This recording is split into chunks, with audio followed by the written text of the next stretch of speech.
यह कहानी है एक ऐसी मोहब्बत की जिसकी शुरुआत जितनी हसीन थी उसका अंजाम उतना ही खौफनाक। परिवार के मुखिया ने जैसे ही दरवाजा खोला, एक भीषण विस्फोट ने उनके शरीर के परखच्चे उड़ा दिए। बारूद के धुएं को चीरता हुआ एक पेशेवर हत्यारा भीतर दाखिल हुआ और बेरहमी से पूरे परिवार को गोलियों से छलनी कर दिया। फिर अपने बॉक्स से एक धारदार हथियार निकाला और मुखिया के बेजान शरीर से एक उंगली काट ली, जिसे न्यूयॉर्क की अटिका स्टेट प्रिजन में कैद खतरनाक अंडरवर्ल्ड डॉन लुचेसे तक एक संदेश के रूप में पहुंचाया जाना था। जब वह पार्सल डॉन तक पहुंचा तो डॉन ने तुरंत फिंगरप्रिंट की जांच की। रिपोर्ट सामने आते ही लुचेसे के पैरों तले जमीन खिसक गई। उंगलियों के निशान मेल नहीं खाए। शूटर ने भूल कर दी थी और एक निर्दोष परिवार को गलत पहचान की बलि चढ़ा दिया था। यह है असली मैंज़ोनी परिवार जिसे डॉन लुचेसी हर कीमत पर खत्म करना चाहता है। उनके बीच की रंजिश दशकों पुरानी है।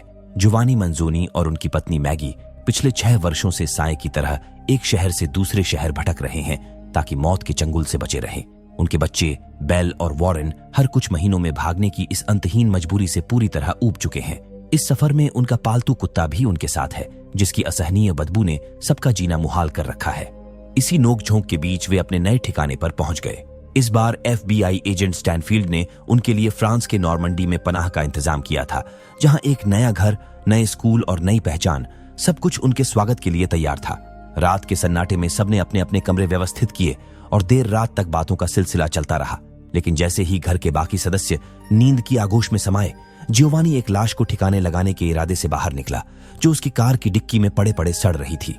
हकीकत तो यह थी कि वह असहनीय दुर्गंध कुत्ते की नहीं बल्कि उसी शव की थी।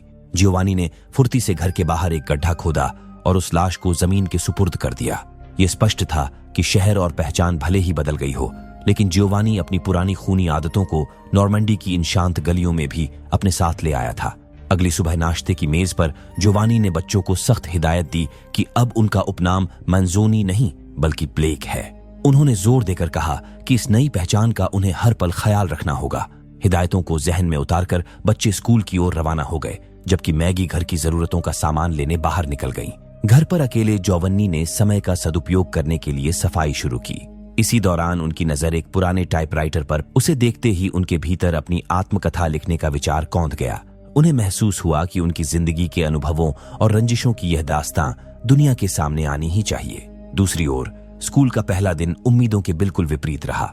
वॉरेन के कुछ सहपाठियों ने उसे अमेरिकी समझकर अपना निशाना बनाया और उससे पैसे वसूलने की कोशिश की। वॉरेन के बेखौफ अंदाज ने उन्हें और भड़का दिया। वे उसे एक कोने में ले गए और उसकी बेरहमी से पिटाई कर दी। घायल वॉरेन ने उसी क्षण संकल्प लिया कि वह उन्हें सबक सिखाकर रहेगा, लेकिन उसे समझ आ गया था कि इस जंग को जीतने के लिए पहले उसे अपना एक फ्रेंड सर्कल तैयार करना होगा।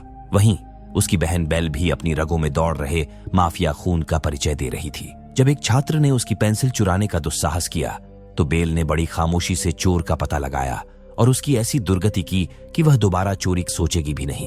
सोचो, अगर बच्चे ऐसे थे तो माँ कैसी होगी। सुपरमार्केट में कुछ स्थानीय लोग मैगी को औसत अमेरिकी समझकर उनका उपहास कर रहे थे। हालांकि मैगी का ताल्लुक असल में रिवियरा से था, लेकिन उनका वह लहजा मैगी को रास नहीं आई। प्रतिशोध की आग में उसने चुपके से एक गैस सिलेंडर को आग के हवाले कर दिया। धमाका होने से ठीक पहले अपना सामान समेटकर इत्मीनान से बाहर निकल गई। दुकानदार समझ ही नहीं सका कि यह विस्फोट हुआ कैसे। इधर जियोवानी ने अपनी आत्मकथा के पन्ने रंगना शुरू ही किया था कि उनकी मुलाकात अपने पड़ोसी से हुई। वह पड़ोसी गुलाब के फूलों का बेहद शौकीन था और बड़े चाव से उनका रखरखाव करता था। औपचारिक बातों के सिलसिले में उसने जिज्ञासावश जियोवानी के पेशे के बारे में पूछ लिया। जियोवानी ने बड़ी चतुराई से स्थिति संभाली और उसे बताया कि वह अमेरिका से है और यहाँ फ्रांस में कुछ वर्षों के लिए अपनी किताब लिखने आया है। यानी उसने खुद को एक अमेरिकी लेखक के तौर पर पेश किया। इसी तरह झूठ और सच का सहारा लेकर वह पड़ोसी के पेचीदा सवालों से बच निकला। वहीं कुछ लोगों को मैगी के कॉफी पीने से भी दिक्कत थी। वो कॉफी पीते वक्त इतना शोर कर रही थी कि सब उसे ही घूर रहे थे। दूसरी तरफ जैसे ही शाम के 4 बजे स्कूल की छुट्टी की घंटी बजी, वॉरेन अपने मिशन पर उसके एक सहपाठी को PSG फुटबॉल क्लब के कार्ड्स इकट्ठा करने का जुनून था, लेकिन उसके पास कुछ दुर्लभ कार्ड्स की कमी थी।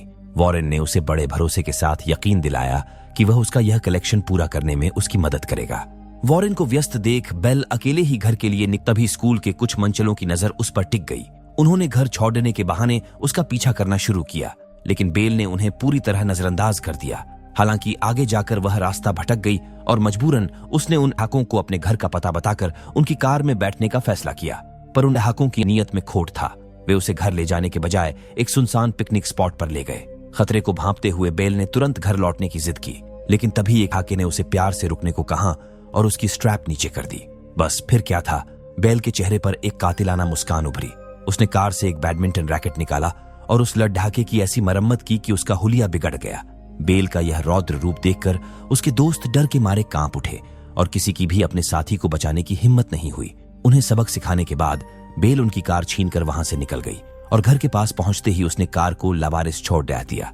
नॉर्मंडी में उनका पहला दिन काफी रोमांचक बीता, लेकिन किसी ने भी अपने दिन भर के कारनामों का सच एक दूसरे से साझा नहीं किया। रात्रि भोज के समय FBI एजेंट स्टैनफील्ड उनसे मिलने पहुंचा। जियोवानी की सुरक्षा सुनिश्चित करने के लिए उसने ठीक सामने वाले घर में अपने 2 जासूसों सिको और मिम्मो को तैनात कर दिया था, ताकि वे 24 घंटे उन पर पैनी नजर रख सकें। स्टैनफील्ड ने जियोवानी को सख्त लहजे में चेतावनी दी कि वह घर से बाहर निकलकर किसी नए संकट को जन्म न दे। इसी दौरान उसने उस दुकानदार के बारे में भी पूछताछ की जो 1 सप्ताह पहले जियोवानी से हुई अनबन के बाद रहस्यमयी तरीके से लापता हो गया था। असल में उस दुकानदार ने जियोवानी को सड़े हुए डोनट्स बेचकर ठगने की कोशिश की थी, जो उसके परिवार के स्वास्थ्य के लिए हानिकारक हो सकते थे। जियोवानी ने बड़ी मासूमियत से कहा कि उनके बीच बस मामूली बहस हुई थी और उसे नहीं पता कि वह दुकानदार कहां चला गया, जबकि हकीकत में जियोवानी ने उसे मौत के घाट उतारकर दफन कर दिया था। अब यहां वो अपनी पहचान सुरक्षित रखने के लिए लेखक बनने का जो ढोंग रचने का सोचा। स्टैनफील्ड को भी वह विचार काफी व्यावहारिक लगा। उसे लगा कि एक लेखक का प्रोफेशन सबसे उपयुक्त रहेगा। इससे न केवल पड़ोसियों का संदेह दूर होगा, बल्कि जियोवानी भी घर की 4 दीवारी के भीतर व्यस्त रहेगा। हालांकि स्टैनफील्ड इस सच से वाकिफ नहीं था कि माफिया कभी रिटायर नहीं होते। 10 साल पहले अपराध की दुनिया में जियोवानी का नाम ही काफी था। उसका बढ़ता रुतबा देख डॉन लुचेसे को अपनी सत्ता छिनने का डर सताने लगा था। लुचेसे ने उसे खत्म करने का षड्यंत्र रचा, लेकिन जियोवानी मौत को चकमा देकर बच निकला। काफी गलत काम किए लोगों को मारा, लुट खसुट किया और एक दिन FBI के हाथ लग गया।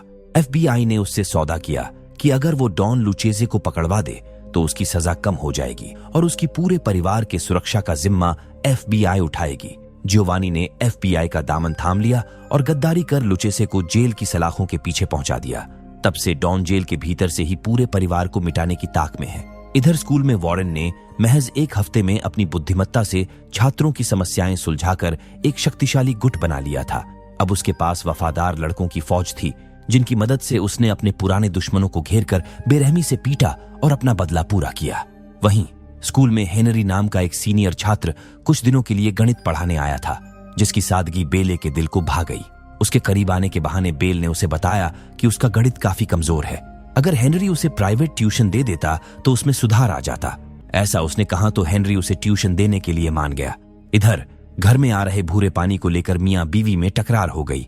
जियोवानी कई दफा प्लम्बर को फोन कर चुका था, लेकिन प्लम्बर आता ही नहीं था। दरअसल पूरे क्षेत्र में एक प्लम्बर था जो जियोवानी के बुलाने पर 2 दिन की देरी से पहुंचा। उस समय मैगी पास ही जासूसों सिको और मिमो के लिए खाना लेकर गई थी, जहां से प्लम्बर को देखकर वह खुश हो गई। लेकिन वह प्लम्बर कामचोर निकला। बिना सही जांच किए उसने कह दिया कि सारा पाइप बदलना पड़ेगा और फिर भी पानी साफ होने की कोई गारंटी नहीं है। ऊपर से उसका लहजा भी बेहद बदतमीज था। जियोवानी का पारा चढ़ गया और उसने उसकी इतनी पिटाई की कि उसका पैर ही तोड़ दिया। बाद में वह खुद उसे डॉक्टर के पास ले गया और मनगढ़ंत कहानी सुनाई कि प्लम्बर सीढ़ियों से गिर गया है। डॉक्टर यह सोचकर दंग थे कि सीढ़ियों से गिरने पर किसी के शरीर में 12 फ्रैक्चर कैसे हो सकते हैं। दूसरी ओर डॉन लुचेसे का घातक शूटर अब उस डोनट विक्रेता के परिवार तक पहुंच चुका था। उसे अटूट विश्वास था कि यहां से जियोवानी का कोई न कोई सुराग अवश्य हाथ लगेगा। लेकिन जब उस परिवार ने डरे बिना उससे सवाल जवाब करना शुरू किया तो पेशेवर हत्यारे ने बिना समय गंवाए पूरे परिवार को ही मौत के घाट उतार दिया। इधर मैगी प्लम्बर की पिटाई वाली घटना से जरा भी खुश नहीं थी। उसकी चिंता जायज थी। पूरे इलाके में वही इकलौता प्लम्बर था और अब घर के नलों को ठीक करने वाला कोई नहीं बचा था। जियोवानी ने उन्हें शांत करते हुए तर्क दिया कि समस्या शायद मेन वाटर सप्लाई में है। उसने बड़े प्रेम से मैगी को मनाया और वादा किया कि वह खुद मेयर से मिलकर इस समस्या का समाधान निकालेगा। धीरे धीरे तनाव कम हुआ और दोनों सोफे पर एक दूसरे के करीब आ गए। स्थानीय लोगों से संबंध बेहतर करने के लिए जियोवानी ने एक बारबेक्यू पार्टी का आयोजन किया, जिसमें पूरा मोहल्ला आमंत्रित था। पार्टी के दौरान मैगी ने एक महिला को चांदी का चम्मच चुराते हुए रंगे हाथ और उसके कान में फुसफुसाते हुए सख्त चेतावनी दी कि यदि उसने चम्मच वापस नहीं रखा तो अंजाम बुरा होगा। पार्टी में मेहमानों की रौनक थी, लेकिन मेजबान खुद नदारद था। बेल जब उन्हें बुलाने गई तो देखा कि उसके पिता अपनी आत्मकथा लिखने में इस कदर खोए थे कि उन्हें अपनी पुरानी गलतियों का एहसास होने लगा था। उन्हें पछतावा था कि इस भाग दौड़ भरी जिंदगी में उन्होंने अपने बच्चों का बचपन छीन लिया। बेल ने उन्हें सहारा दिया और हौसला बढ़ाते हुए कहा कि वह दुनिया के सर्वश्रेष्ठ पिता हैं और उन्होंने जो कुछ भी किया केवल परिवार की सलामती के लिए किया। जियोवानी उसकी बातों से खुश होकर बारबेक्यू जलाने पहुंचा तो वहां मौजूद लोग उसकी अनाड़ी हरकतों का उपहास उड़ाने लगे। क्रोध में जियोवानी ने अपनी कल्पना में तो एक एक शख्स को बेरहमी से कुचल दिया, लेकिन वास्तविकता में वह संयम बनाए रहा और चेहरे पर मुस्कान सजाए रखी। पार्टी के बहाने जियोवानी की जान पहचान कई स्थानीय लोगों से हो गई। अगले दिन वादे के मुताबिक वह मेयर से मिलने पहुंचा, लेकिन मेयर ने सहायता करने के बजाय उसे टाल दिया। जियोवानी समझ गया कि अब न्याय उसे अपने तरीके से ही करना होगा। तफ्तीश के दौरान उसकी मुलाकात एक टरबाइन ऑपरेटर से हुई, जिससे उसे असली वजह पता चली। इलाके के पानी के दूषित और भूरा होने के पीछे वहां की एक रसूखदार कंपनी का हाथ था। उनके द्वारा इस्तेमाल किए जा रहे केमिकल फर्टिलाइजर पानी में जहर घोल रहे थे। वह बेचारा ऑपरेटर भी परेशान था, क्योंकि लोग समस्या के लिए उसे ही जिम्मेदार मानकर प्रताड़ित करते थे। जियोवानी ने वहां से निकलते वक्त उस ऑपरेटर को बस एक छोटा सा आश्वासन दिया कि अब उसे कोई और परेशान नहीं करेगा। दूसरी ओर बेल को यह जानकर गहरा झटका लगा कि हेनरी एक सप्ताह बाद एक महत्वपूर्ण परीक्षा देने वाला है। यदि वह सफल हो गया तो नौकरी के सिलसिले में उसे हमेशा के लिए पेरिस जाना। बेल उसे खोने के विचार से ही सहम गई। अब हेनरी का दिल जीतने और उसे रोकने के लिए उसके पास केवल यही आखिरी हफ्ता बचा था। इधर वॉरेन से अनजाने में एक ऐसी चूक हो गई जो पूरे परिवार पर भारी। स्कूल के समाचार पत्र के लिए उसे एक अंग्रेजी कविता लिखनी थी, लेकिन समय की कमी के कारण वह कुछ मौलिक नहीं सोच पाया। उसने वही पंक्तियां लिख दी जो उसने बचपन में डॉन लुचेसे के मुंह से सुनी थीं। वह कविता अखबार में छप गई। एक छात्र के पिता ने वह समाचार पत्र अपनी यात्रा के दौरान पिराशने के लिए रख लिया और इस तरह वह अखबार विमान के जरिए सीधे न्यूयॉर्क पहुंच गया। किस्मत का खेल देखिए, वही समाचार पत्र एक तोहफे में लिपटकर जेल के भीतर डॉन लुचेसे के हाथों में पहुंच गया। जैसे ही लुचेसे की नजर उन पंक्तियों पर पड़ी, उसका माथा ठनका। भले ही नीचे लेखक के तौर पर ब्लेक सरनेम लिखा था, लेकिन उन विशिष्ट शब्दों और शैली ने लुचेसे के शक को यकीन में बदल दिया। उसे समझ आ गया कि यह और कोई नहीं बल्कि जियोवानी का ही खून है। लुचेसे ने बिना एक पल की देरी किए अपने सबसे खूंखार हिटमैन को हमले का संकेत दे दिया। उधर जियोवानी ने एक चतुर चाल चली। उसने अपनी जगह एक पुतला रख दिया ताकि निगरानी कर रहे सिको और मिमो को लगे कि वह घर पर ही है, जबकि वह खुद केमिकल फर्टिलाइजर कंपनी के मालिक जेम्स से मिलने पहुंच चुका था। जासूस इस झांसे से पूरी तरह बेखबर थे।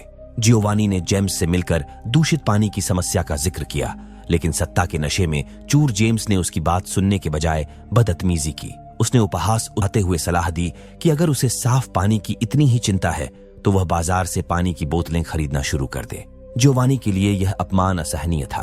उसने जेम्स का अपहरण किया और उसकी तब तक पिटाई की जब तक उसने सारा सच नहीं उगल दिया। दर्द से कराहते हुए जेम्स ने स्वीकार किया कि यदि टरबाइन नंबर 5 वाले पंप को बंद कर दिया जाए तो पानी की समस्या सुलझ सकती है।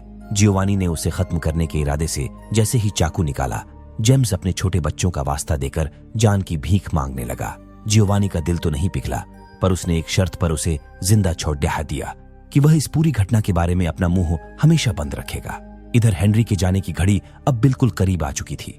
उसने बेल को स्पष्ट कर दिया कि अब वह उसे आगे ट्यूशन नहीं दे पाएगा और उसे अपनी मंजिल की ओर निकलना होगा।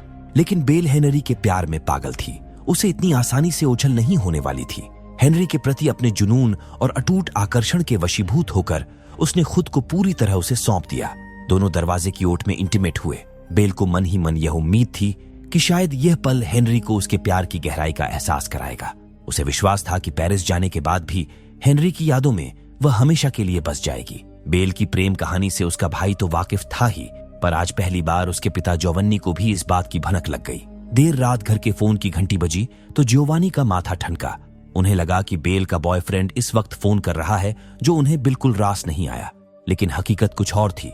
वह फोन बेल के लिए नहीं बल्कि खुद जियोवानी के लिए था। फोन पर वही शख्स था जिसने बारबेक्यू पार्टी में जियोवानी के अनाड़ीपन का मजाक उड़ाया था। उसने जियोवानी को अपनी फिल्म सोसाइटी में आमंत्रित किया, जहां वे हर महीने एक फिल्म देखते और उस पर विस्तार से चर्चा करते थे। वह चाहता था कि जियोवानी एक अमेरिकी लेखक की हैसियत से उस बहस का हिस्सा बने। जियोवानी ने जैसे ही जाने के लिए हामी भरी, एजेंट स्टैंसफील्ड उनके घर आ धमका। चूंकि स्टैनफील्ड 24 घंटे उनके फोन टैप करता था, उसने सुरक्षा कारणों का हवाला देते हुए जियोवानी को वहां जाने से साफ मना कर दिया। दोनों के बीच तीखी बहस हुई, जिसके बाद स्टैनफील्ड इस शर्त पर राजी हुआ कि वह खुद भी साय की तरह जियोवानी के साथ उस मीटिंग में मौजूद रहेगा। बीते कुछ दिनों में वॉरेन की उद्दंडता इस कदर थी कि स्कूल प्रशासन के पास उसके खिलाफ 22 शिकायतें दर्ज हो गईं। वो स्टूडेंट्स और यहां तक कि टीचरों को भी धमकाता था। शिक्षकों ने अंततः उसे स्कूल से निष्कासित करने का निर्णय ले लिया। जियोवानी ने बेरेढ़ी चतुराई से सिको और मिमो को चकमा दिया और सीधे उस टरबाइन नंबर 5 पर जा पहुंचा जिसने पूरे इलाके का पानी दूषित कर रखा था। उसने वहां एक टाइम बम फिट किया और बिना किसी की नजर में आए खामोशी से निकल गया। उधर पेरिस में हेनरी अपनी परीक्षा दे चुका था। बेल उसके लिए बेहद गंभीर थी और उसके साथ नया जीवन शुरू करने के लिए पेरिस तक आने को तैयार थी। लेकिन हेनरी अपनी बातों से पलट गया। उसने रूखेपन से साफ कह दिया कि वह अभी घर बसाने की जिम्मेदारी उठाने के लिए तैयार नहीं है। बेल का दिल टूट गया। उसने हेनरी को अपना सर्वस्व माना था, पर बदले में उसे सिर्फ खोखली दलीलें और विश्वासघात मिला। इस मानसिक आघात को सहन न कर पाने के कारण उसने स्वयं को समाप्त करने का फैसला कर लिया। उसी शाम जियोवानी अपनी फिल्म डिबेट के लिए घर से निकल गया, जबकि मैगी शांति की तलाश में चर्च चली गई। स्कूल से निकाले जाने के बाद वॉरेन ने भी घर से भागने का मन बना लिया था। वह नहीं चाहता था कि उसकी गतिविधियों के कारण उसके परिवार पर कोई मुसीबत आए। उसकी बहन बेल उसके हर निर्णय में चट्टान की तरह उसके साथ खड़ी थी।